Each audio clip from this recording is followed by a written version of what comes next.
Hello students, last lecture में हमने ऊतक तंत्र के बारे में पढ़ा और उसमें अपन ने पहला अधिचर्मी ऊतक तंत्र पढ़ा।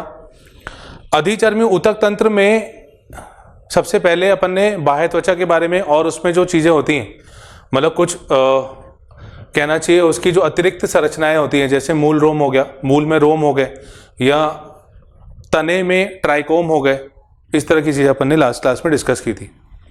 अपन बाह्य त्वचा तंत्र का और अधिचर्मी ऊतक तंत्र का अगला भाग पढ़ते हैं।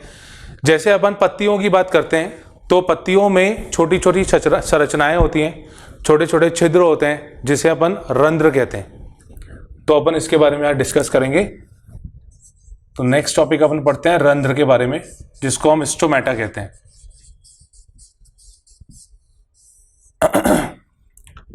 रंध्र कुछ छोटी छोटे छिद्र होते हैं, संरचनाएं होती हैं जिनसे वाष्पोत्सर्जन होता है और गैसों का परिवहन भी होता है, विनिमय भी होता है।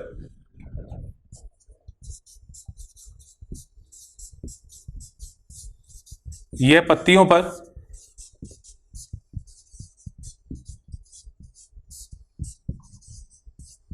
छोटे छिद्र होते हैं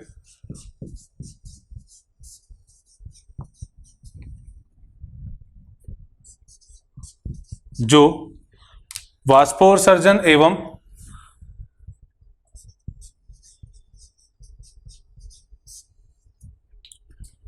जो गैसों का विनिमय या परिवहन कह सकते हैं, एवं वाष्पोत्सर्जन यानी ट्रांसपिरेशन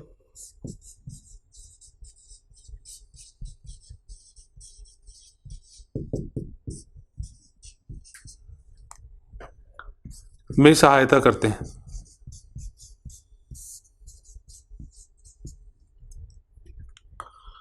अब देखिए, इसमें अगर एक बीजपत्री पादप की बात करें, दो बीजपत्री पादप की बात करें, तो दोनों में रंध्रों का जो आसपास की कोशिकाओं का आकार होता है, शेप होता है, वो अलग अलग होता है। ठीक है, तो मैं ऐसा कुछ यहाँ पे डिस्कस कर रहा हूँ। सबसे पहले मैं बात करता हूँ, मैं साथ साथ में शेप भी बता दे रहा हूँ और उससे जो चीज़ें जुड़ी हुई हैं वो भी बता दे रहा हूँ। तो डायग्राम के बेस पे अपन दोनों चीज़ें यहाँ पे समझते हैं। सबसे पहले मैं बात कर रहा हूँ द्विबीजपत्री पादपों में रंध्रों के बारे में। द्विबीजपत्री पादपों के बारे में जो रंध्र होते हैं, जैसे डाइकोट प्लांट जो रूट उसमें स्टोमेटा होते हैं, वो मैं अपन यहाँ पे हम यहाँ पे डिस्कस कर रहे हैं। देखिए, सबसे पहले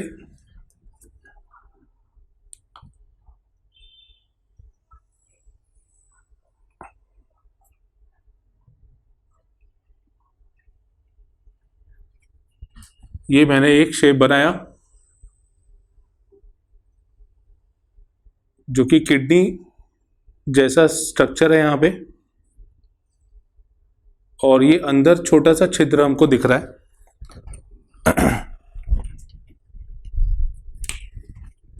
ये जो छोटा सा छिद्र होता है इसको अपन कहते हैं रंध्र। ये स्टोमेटा होता है। इसमें ये जो बाहर की तरफ कोशिका है जो इस रंध्र को घेरे हुई है, या यूं कह लीजिए कि इसको सुरक्षा प्रदान कर रही है, इसको अपन कहते हैं द्वार कोशिका।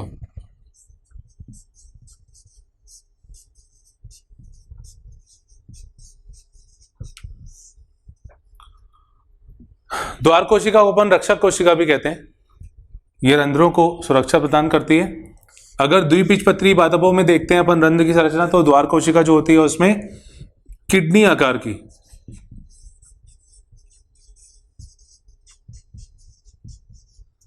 आकार की और दूसरा सेम पादप जो होता है उसका जो अपन उसका जो स्ट्रक्चर देखते हैं सेम का, ये सेम आकार की है।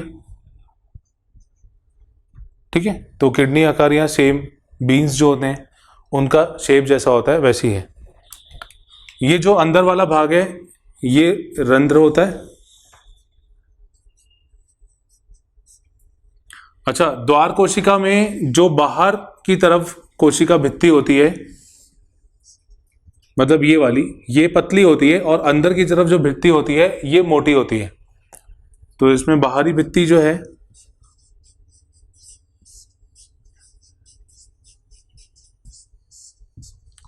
ये बाहरी भित्ति जो है ये पतली होती है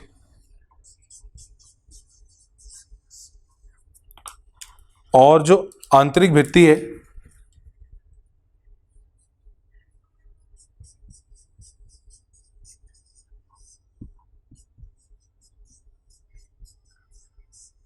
ये मोटी होती है। ठीक है, भीतरी भित्ति जो होती है वो मोटी होती है और आंतरिक भित्ति मोटी होती है। भीतरी लिख देता हूं यहां पे।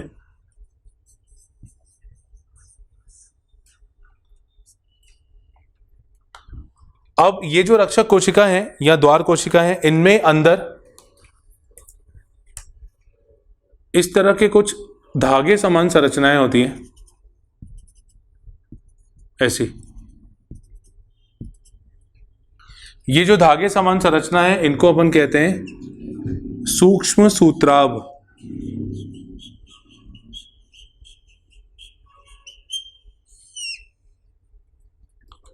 ये कहलाती हैं सूक्ष्म सूत्राभ।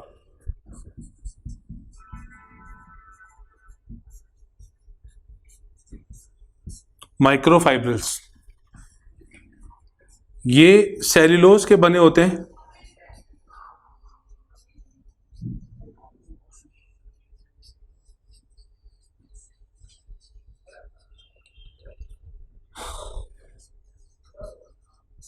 ये जल को अवशोषित करते हैं।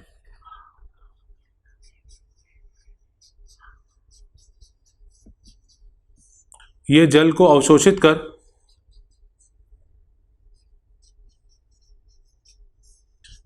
अरीय दिशा में खुलते हैं।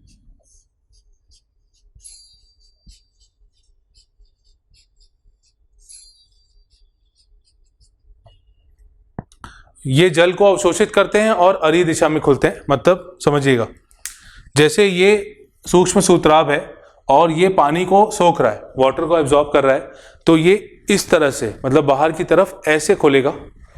तो इसका अंदर वाला जो भाग है वो अंदर जो रंध्र हैं उनसे जुड़ा हुआ है। ठीक है, तो जब ये जल को अवशोषित करेगा और ये बाहर की तरफ ऐसे खुलेगा तो रंध्र जो है ये खुल जाएंगे, स्टोमेटा ओपन हो जाएगा। तो इस तरह से रंध्र खुलते हैं और जब ये जल को अवशोषित नहीं करता या जल इसमें नहीं होता तो ये अपनी नॉर्मल सामान्य अवस्था में होता है और उस समय फिर रंध्र बंद हो जाते हैं। इसके बाहर की तरफ कुछ कोशिकाएं होती हैं,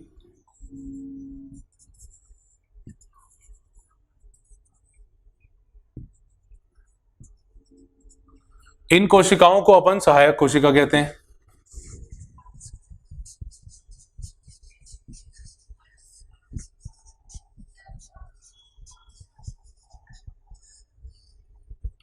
ये सहायक कोशिका जो होती है ये भी अधिचर्मी मतलब एपिडर्मल कोशिका, बाह्य त्वचा कोशिका की बनी होती है।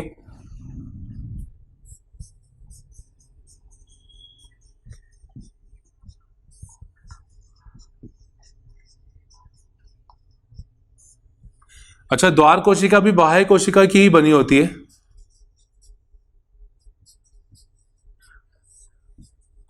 ये भी बाह्य त्वचा कोशिका की बनी होती है, एपिडर्मल सेल्स की बनी होती है, पर इसमें एक छोटा सा रूपांतरण भी होता है।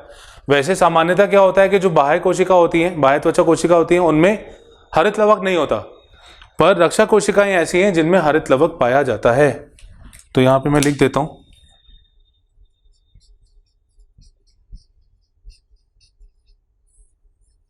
इनमें हरित लवक होता है।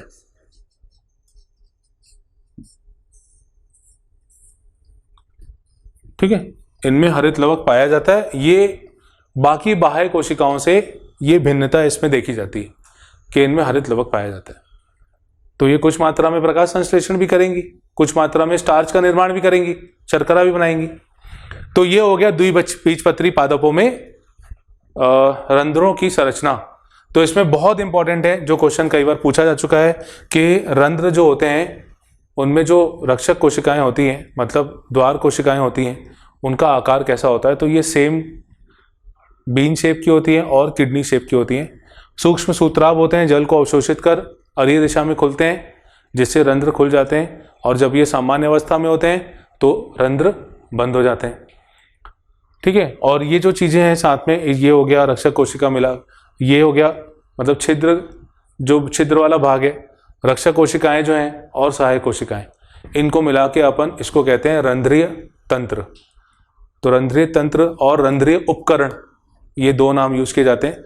रंध्रीय उपकरण का मतलब ये तीनों चीजें, ये रंध्र छिद्र जो है, रक्षक कोशिकाएं जो हैं और सहायक कोशिकाएं, इन तीनों को मिला के अपन रंध्रीय उपकरण कहते हैं। अब हम देखते हैं एक बीजपत्री पादपों में किस तरह से रंध्र होते हैं। जब हम एक बीजपत्री पादपों में रंध्रों की संरचना देखते हैं, यानी मोनोकॉट्स में जब हम ये स्ट्रक्चर देखते हैं, तो ये स्ट्रक्चर हमको ऐसा दिखता है। ये एक कोशिका हो गई, डंबल आकार की है, ये दूसरी कोशिका हो गई डंबल आकार की, इनको कहते हैं द्वार कोशिका।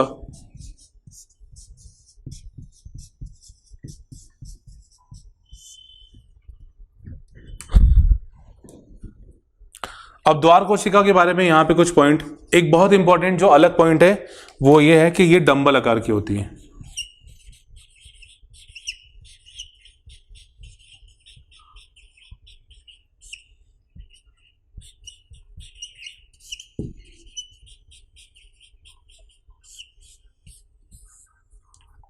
डंबल आकार की होती है। ये क्वेश्चन कई बार पूछा जा चुका है। घासों में, घास एक बीजपत्री पादप है, तो घास में जो रक्षक कोशिकाएं होती हैं, द्वार कोशिकाएं होती हैं, ये डंबल आकार की होती हैं। बाकी के सारे पॉइंट्स जो हैं, जैसा अपन ने अभी द्विबीजपत्री पादपों के लिए देखा था, वैसे इसमें भी आएंगे। कौन कौन से, कि ये जो अंदर वाली जो भित्ति होती है इसकी वो मोटी होती है, जो बाहरी भित्ति होती है वो पतली होती है। इसके अलावा इसमें कुछ धागे जैसी संरचनाएं जो अपन ने उसमें देखी थी, यहाँ पे भी होती हैं। इसको अपन कहते हैं सूक्ष्म सूत्राव। सूक्ष्म सूत्राव जल को अवशोषित करते हैं। जल को अवशोषित करने के बाद ये अरीय दिशा में खुलते हैं, जिससे रंध्र ओपन खुल जाते हैं, और इसके बाहर की तरफ जो कोशिकाएं होती हैं उसको अपन सहायक कोशिका कहते हैं। सहायक कोशिका बाह्य त्वचा का ही रूपांतरण है। रक्षक कोशिकाएं बाह्य त्वचा का ही रूपांतरण है।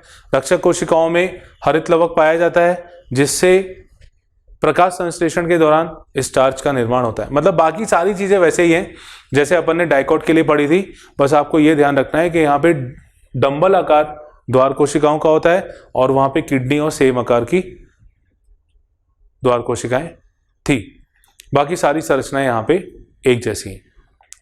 ठीक है, तो ये अपना खत्म होता है जो अधिचर्मी ऊतक तंत्र है, और जो भी उसमें उपांग यानी उसमें कुछ अलग अलग संरचनाएं होती हैं जो अपन ने डिस्कस की। नेक्स्ट हेडिंग डालिएगा भरण ऊतक तंत्र।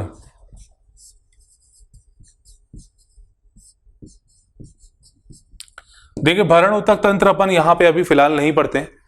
वैसे भरण ऊतक तंत्र में जो चीजें होती हैं, जैसे जो अंतस्थ त्वचा वाला भाग होता है, मतलब जो पेरेन्काइमा, कोलेनकाइमा, स्क्लेरेन्काइमा का बना होता है, वो सब इसमें आता है। तो जब अपन आंतरिक संरचना पढ़ लेंगे, इंटरनल स्ट्रक्चर पढ़ लेंगे, मूल का, तने का, पत्तियों का, उसके बाद में आखिरी में मैं बताऊंगा कि भरण ऊतक तंत्र क्या होता है। तो आप यहाँ पे 3-4 लाइन छोड़ दीजिए। ठीक है, तो अपन जब ये लेक्चर जिस दिन लास्ट होगा तब उस दिन अपन बात करेंगे कि भरण ऊतक तंत्र क्या होता है। उस वक्त आपको इजीली समझ में आ जाएगा। उसके बाद आता है संवहन बंडल ऊतक तंत्र। अब ये संवहन मंडल ऊतक तंत्र को अपन वस्कुलर टिश्यू सिस्टम भी कहते हैं। तो इसके बारे में अपन थोड़ा सा प्रॉपर डिटेल में पढ़ते हैं। नेक्स्ट करते हैं अपन संवहन मंडल ऊतक तंत्र।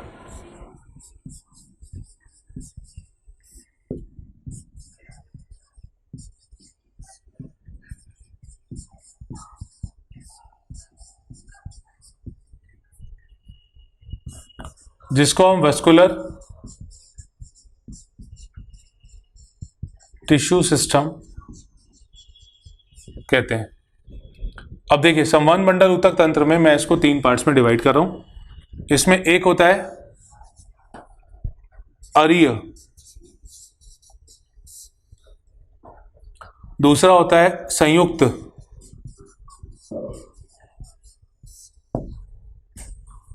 और तीसरा होता है गोलाकार। देखिए अरीय में क्या होता है, अरीय में ये हमें इस तरह का दिखता है, यहां पे जाइलम और फ्लोएम अलग अलग त्रिज्या पर होते हैं।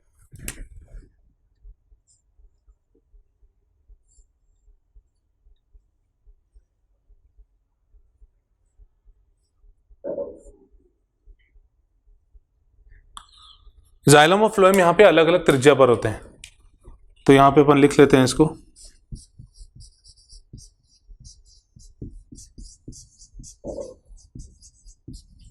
जाइलम फ्लोएम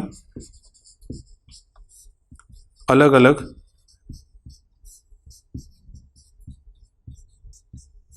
त्रिज्या पर। रेडियस जो होता है दोनों का अलग अलग होता है, और ये आपको अच्छे से ध्यान रखना है कि ये मूल में होता है।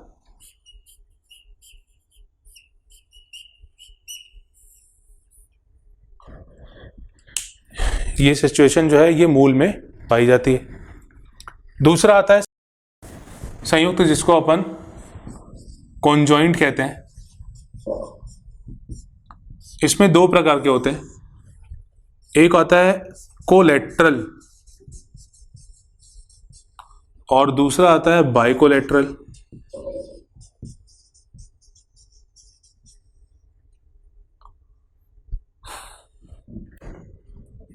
इसको अपन कहते हैं समपार्श्वीय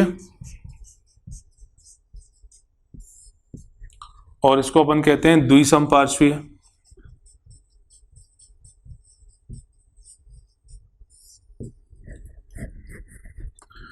इसमें देखिए संयुक्त जो है, इसमें आपको ध्यान रखना है जाइलम और फ्लोएम जो होते हैं ये बराबर त्रिज्या पर होते हैं। तो यहां पे मैं एक लाइन लिख दे रहा हूं, जाइलम और फ्लोएम ये बराबर त्रिज्या पर होते हैं।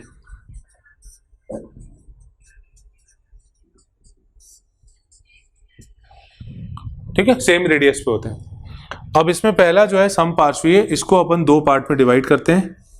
समपार्श्वीय मतलब ये इस तरह का होता है, ये फ्लोएम और जाइलम।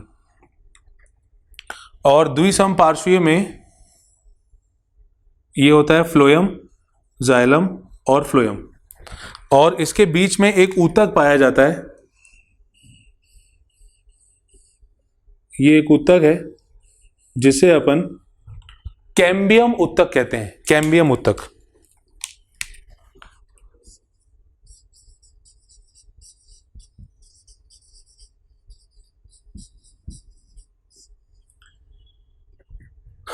कैम्बियम ऊतक पाया जाता है।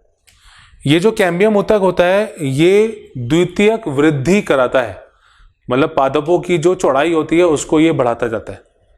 तो जिनमें ये प्रेजेंट होगा उसकी चौड़ाई बढ़ती जाएगी, मतलब बाद की अवस्था में। जैसे कुछ उदाहरण है सोलेनेसीय कुल के सदस्यों में और कुकुरबिटेसीय कुल के सदस्यों में, और एक तीसरा होता है एपोसाइनेसीय कुल के सदस्यों में। सोलेनेसी, कुकुरबिटेसी, एपोसाइनेसी के सदस्यों में ये चीज देखी जाती है। समपार्श्वी जो होते हैं इनको दो पार्ट्स में डिवाइड किया जाता है। कुछ होते हैं खुले और कुछ होते हैं बंद वाले। जो खुले होते हैं, खुले मतलब ओपन, जो खुले वाले होते हैं ये कुछ इस तरह के दिखते हैं, फ्लोएम और जाइलम और बीच में कैम्बियम ऊतक। ठीक है, ये कैम्बियम ऊतक है। और जो बंद होते हैं उसमें बीच में कैम्बियम ऊतक नहीं होता। देखिए जिसमें कैम्बियम ऊतक होता है वो बाद में द्वितीयक वृद्धि कराता है। तो द्विबीजपत्री पादप जो होते हैं, जैसे मूल हो गया, मूल में तो ये वाले होते हैं, जैसे तना हो गया, तो ये तने में ऐसे वस्कुलर बंडल, ऐसे संवहन बंडल देखे जाते हैं। संवहन बंडल का मतलब क्या? जाइलम और फ्लोएम की व्यवस्था। जाइलम और फ्लोएम की जो व्यवस्था होती है उसको अपन संवहन बंडल के क्रम में बोलते हैं। जैसे यहाँ पे अलग अलग त्रिज्या पर, यहाँ पे बराबर त्रिज्या पर, और ये गोलाकार रूप में होते हैं, तो इसको अभी अपन बात करते हैं। ये बंद प्रकार के होते हैं। बंद जो होते हैं वो एक बीजपत्री पादप में होते हैं, क्योंकि वो द्वितीयक वृद्धि तो करते नहीं है, तो उनमें कैम्बियम उत्तक का रोल नहीं होता। तीसरा जो प्रकार है, तीसरा है गोलाकार, और गोलाकार में यहाँ पे अपन दो नाम देखते हैं। एक होता है एम्फीवेसल और दूसरा होता है एम्फीक्रिबल। ये दो नाम आपको इस तरह से याद करने हैं। एम्फीवेसल जो होता है इसमें अंदर की तरफ फ्लोएम होता है और बाहर की तरफ जाइलम होता है। ठीक है, अंदर की तरफ फ्लोएम और बाहर की तरफ जाइलम। और एम्फीक्रिबल इसका उल्टा, अंदर जाइलम होगा और बाहर फ्लोएम होगा। तो ऐसे कुछ संवहन मंडल कुछ टेरिडोफाइट में होते हैं, अनावृत बीजी आवृत बीजी पादपों में भी होते हैं। और मेन जो है वो ये दो प्रकार के हैं, अरीय और संयुक्त। चलिए इसको रिवाइज करते हैं। अरीय मतलब अलग अलग त्रिज्या पर जाइलम फ्लोएम मूल में होता है ये। अगर एक ही त्रिज्या पर होंगे तो संयुक्त में दो प्रकार के आते हैं, एक समपार्श्वीय और दूसरा द्विसंपार्श्वीय। समपार्श्वीय में जाइलम फ्लोएम अपन को क्लियर दिखता है और इसमें इस तरह की व्यवस्था। फ्लोएम जाइलम जो होगा, अगर बीच में कैम्बियम उत्तक होगा, द्विबीजपत्री पादपों में जैसे कि वृद्धि होती है जिसको अपन द्वितीयक वृद्धि कहते हैं, तो वो कैम्बियम उत्तक के कारण होगी, तो उसको अपन कहेंगे खुले। और अगर कैम्बियम उत्तक नहीं होता तो ये बंद हो जाएंगे। ठीक है, समद्विपार्श्वीय कैम्बियम उत्तक होता है, द्वितीयक वृद्धि भी होगी, ये कुल के सदस्यों में देखा जाता है। और गोलाकार के केस में ये, जिसमें एक में जाइलम केंद्र पर होता है, फ्लोएम उसको घेरा हुआ होता है ना, और दूसरे में फ्लोएम केंद्र पर होता है, जाइलम उसको घेरा हुआ होता है। तो ये अपन ने ऊतक तंत्र के बारे में पढ़ा। अब नेक्स्ट हम देखते हैं, अब आंतरिक संरचना अपन स्टार्ट करते हैं। और सबसे पहले अपन पढ़ते हैं द्विबीजपत्री मूल की आंतरिक संरचना।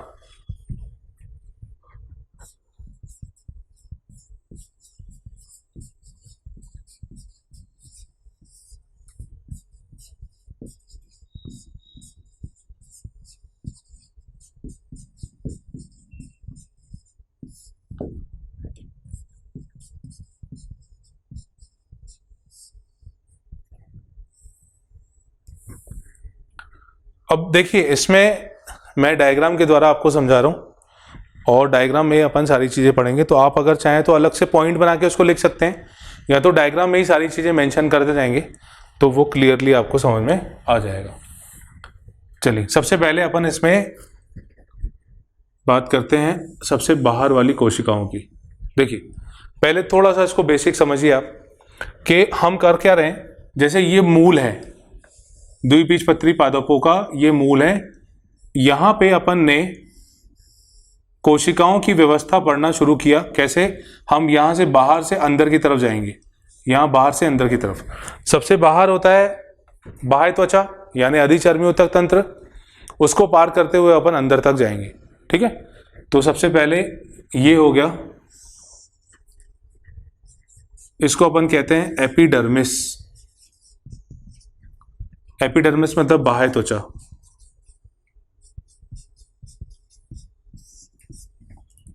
इसके बारे में कुछ पॉइंट्स मैं यहीं पे लिख रहा हूं। देखिए ये पेरेन्काइमा ऊतक की बनी होती है,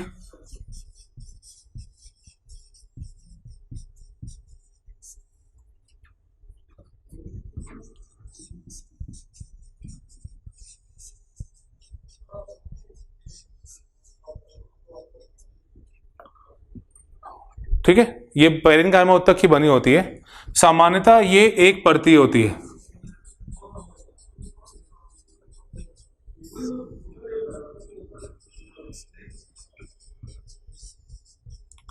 पर कुछ पादप होते हैं जिनमें ये बहुपर्ती भी हो सकती है, जैसे फाइकस यानी अंजीर और कनेर, उसमें बहुपर्ती भी होती है। यहां पे कोशिकाओं के बीच में अंतरकोशिकीय स्थान नहीं होते।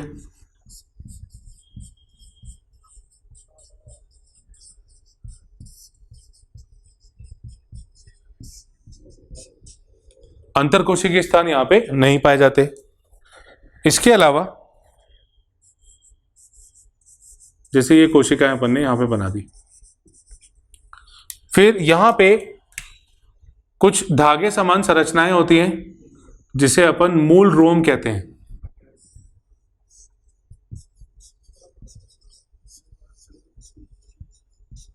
मूल रोम के बारे में भी अपन पढ़ चुके हैं, तो मैं यहां पे दोबारा उसको नहीं लिख रहा हूं। मूल रोम बता दे रहा हूं, एक कोशिकीय होता है, जल के अवशोषण में सहायक होता है। मूल में जो परिपक्व क्षेत्र होता है वहां पे ये बनते हैं। इसके बाद जो दूसरी परत आती है,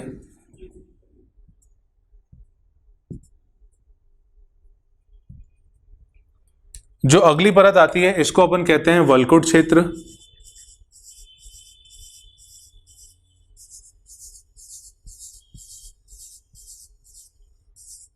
ये कुछ इस तरह का दिखाई देता है।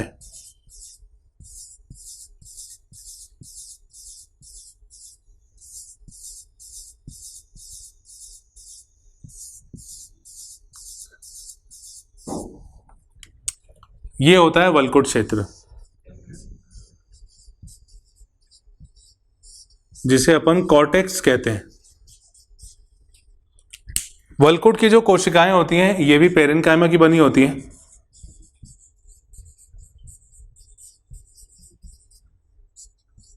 अंतरकोशिकीय स्थान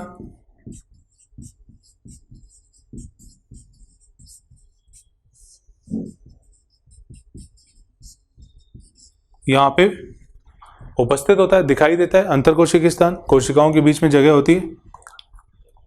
वल्कुट क्षेत्र का जो आखिरी भाग होता है उसे अपन कहते हैं अंतस्त्वचा।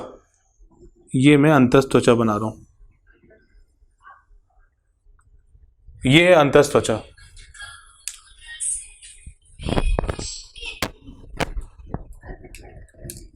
ये अंदर वाला जो भाग होता है इसे अपन अंतस्त्वचा कहते हैं।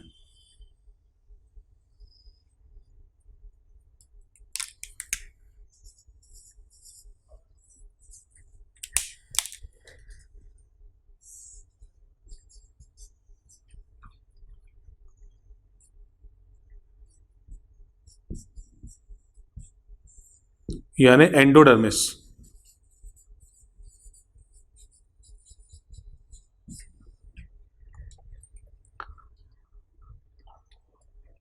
सबसे पहले मूल रोम हो गया, एक कोशिका की संरचना, फिर बाह्य त्वचा, फिर वल्कुट कोशिका, और वल्कुट कोशिकाओं का सबसे अंदर वाला भाग, इसको अपन कहते हैं अंतस्त्वचा।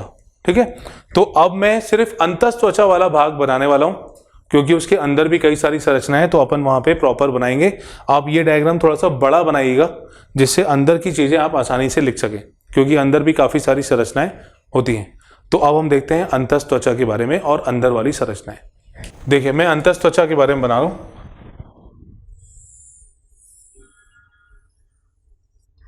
ये है अंतस्त्वचा।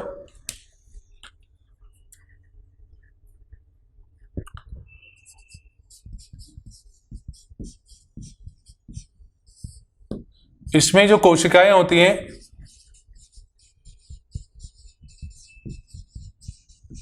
ये पेरेन्काइमा की बनी होती हैं। दूसरा, यहां पे जो कोशिकाएं होती हैं ये बैरल आकार की होती है। बैरल आकार मतलब घोड़े की नाल आकार के रूप में।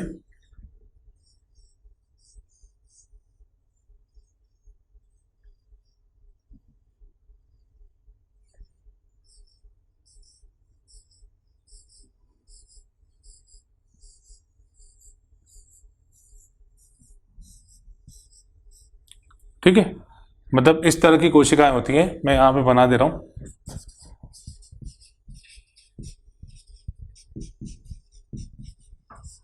ये बैरल आकार मतलब कुछ ऐसा शेप इनका होता है। अब ये जो कोशिकाएं होती हैं इसमें कुछ पदार्थ इकट्ठे हो जाते हैं, कुछ इस तरह से, मतलब अरी तरीके से भी और इस तरह से भी। तो इसको अपन, ये जो पदार्थ होता है ये सुबेरिन का बना होता है, मतलब इन कोशिकाओं में वसीय पदार्थ इकट्ठा होता है।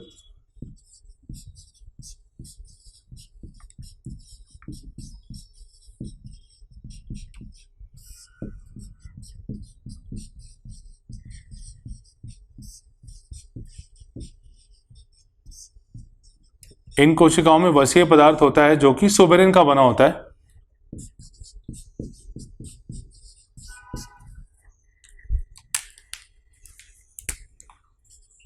जो कि सुबेरिन का बना होता है।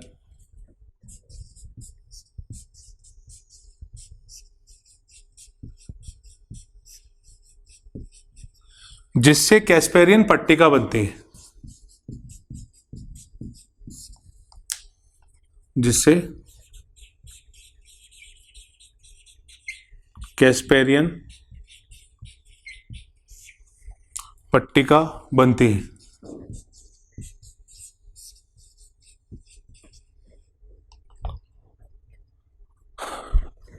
ये जो कैस्पेरियन पट्टिका होती है ये जल का और गैसों का परिवहन नहीं होने देती।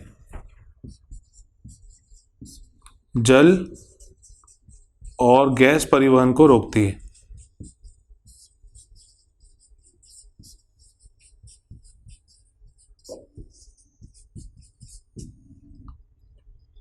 कैस्पेरियन पट्टिका, क्योंकि इसमें सुबेरिन होता है। जैसे ये मैं बना रहा हूं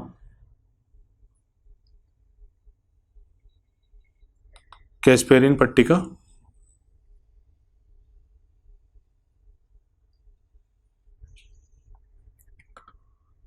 ये कैस्पेरियन पट्टिका जो होती है ये काफी मजबूत होती है। मतलब आप अगर ऊपर ध्यान करें तो ऊपर की तरफ सबसे पहले हो गया बाह्य त्वचा, फिर वल्कुट, फिर अंतस त्वचा। अंतस त्वचा में जो कोशिकाएं हैं उनमें अंदर सुबेरिन इकट्ठा हो गया और वो पट्टिकाओं के रूप में बना, जिसे अपन कैस्पेरियन पट्टिका कह रहे हैं। अब यहां पे बीच बीच में कई जगह पे कैस्पेरियन पट्टिका नहीं पाई जाती। जैसे मान लो यहां पे अनुपस्थित है, ये अनुपस्थित है, तो वो जगह जहां पे ये नहीं होती उसको अपन कहते हैं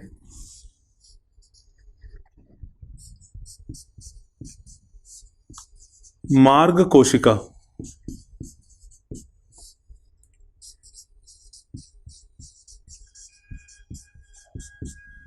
मतलब पैसेज सेल। ये जो मार्ग कोशिका होती है, पैसेज सेल्स होती हैं, ये पदार्थों का और जल का परिवहन करने में सहायक होती है। इसके अलावा ये मोनोकॉट में एक बीजपत्री पादपों में ज़्यादा अच्छे से विकसित होती हैं।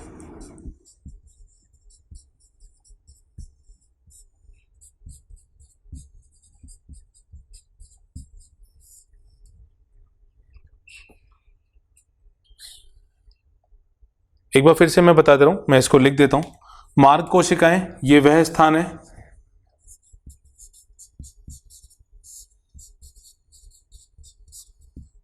जहां कैस्पेरियन पट्टिका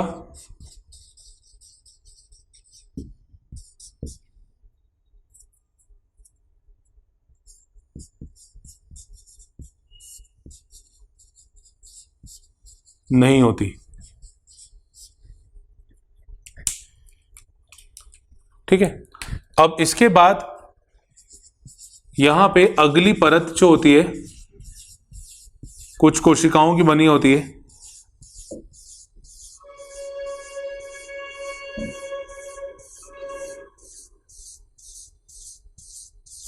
जिसे अपन परिरंभ कोशिकाएं कहते हैं।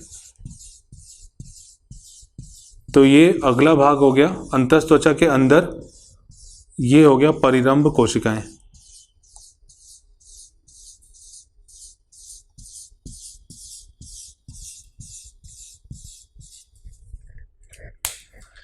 ये कहलाती हैं परिरंभ कोशिकाएं।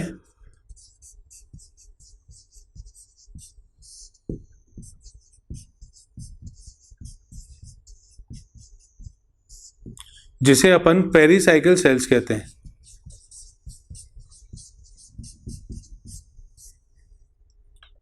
ठीक है। अब इसके बारे में कुछ पॉइंट्स, ये पेरेन्काइमा की बनी होती है,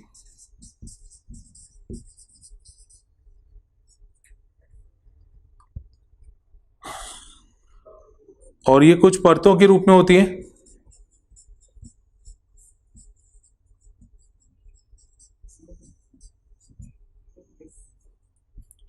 इसके अलावा ये बाद में संवहन ऐधा यानी वस्कुलर कैम्बियम और पार्श्व मूल की उत्पत्ति भी कराती हैं। ये बहुत इंपॉर्टेंट पॉइंट है।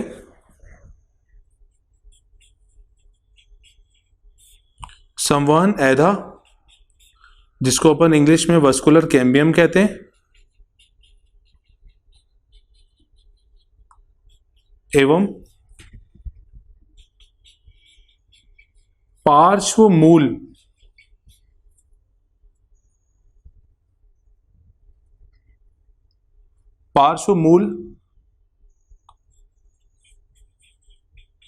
की उत्पत्ति कराते हैं।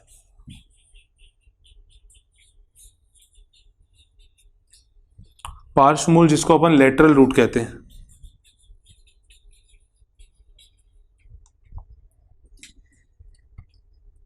मतलब मूल और ऐधा जो है वो मूल में अंदर से विकसित होने वाली संरचना है।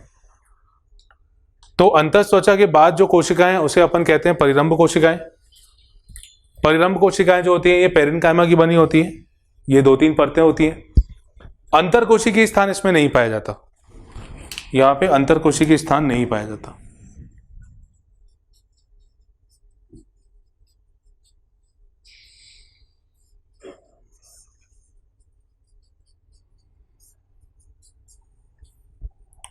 अंतरकोशिकीय स्थान नहीं होता और ये संवहन ऐधा और पार्श्व मूल की उत्पत्ति कराती है, यानी वस्कुलर कैम्बियम और लेटरल रूट का निर्माण ये करती है। तो ये अभी हम इस लेक्चर को यहीं पे रोकते हैं। इसमें अंदर वाला पार्ट है जो कि संवहन ऊतक और भी कई सारे ऊतकों का बना है और साथ साथ में द्वितीयक वृद्धि भी अंदर वाले भाग में होती है। ठीक है, तो ये अभी काफी बड़ा पार्ट अपना बचा हुआ है। तो अपन ने अभी फिलहाल एक ऊपरी संरचना पढ़ी जिसमें सबसे पहले बाह्य त्वचा, फिर उसके बाद वल्कुट कोशिकाएं, फिर उसके बाद वल्कुट कोशिका का सबसे अंदर वाला भाग जिसे अपन अंतःत्वचा कहते हैं, और अपन अंतःत्वचा के अंदर फिर परिरंभ कोशिकाएं और सबके बारे में अपन ने डिटेल पढ़ा। तो आने वाले लेक्चर में हम इसमें अंदर वाली संरचनाएं और द्वितीयक वृद्धि किस तरह से होती है और एक बीजपत्री मूल कैसा होता है, क्या फर्क होता है दोनों में, अंतर क्या होता है, ये सब हम आने वाले लेक्चर में डिस्कस करेंगे। तो मैं आज की क्लास यहीं पे एंड करता हूं, मिलते हैं नेक्स्ट क्लास में। Thank you.